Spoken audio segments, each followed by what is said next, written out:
Hello guys, आज आपण झटपट गवारीची भाजी बनवणार आहे. तर चला आजची रेसिपी सुरू करूया. हिरवीगार अर्धा किलो गवार स्वच्छ धुवून कापून घेतली आहे. 2 ते 3 मध्यम आकाराचे कांदे बारीक चिरून घ्या. 4 ते 5 हिरवी मिरची बारीक चिरून घ्या. 1 टोमॅटो चिरून घ्या.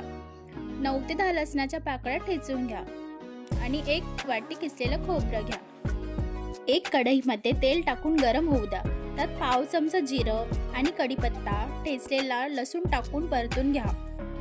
लसूण ब्राऊन झाला की कापलेला कांदा आणि हिरवी मिरची टाकून परतून घेऊया. त्यात थोडंसं मीठ घाला, त्यामुळे कांदा लवकर फ्राय होतो.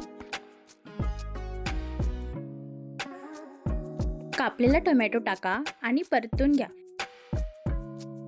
1 चम्मच हळद, चवीनुसार मीठ टाका.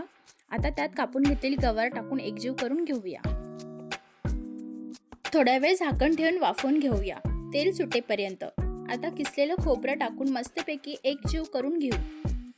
गवार छान शिजली की त्यात कोथिंबीर बारीक चिरून टाका. ही झाली आपली झटपट गवारीची भाजी. व्हिडिओला लाईक्स अँड सबस्क्राईब नक्की करा.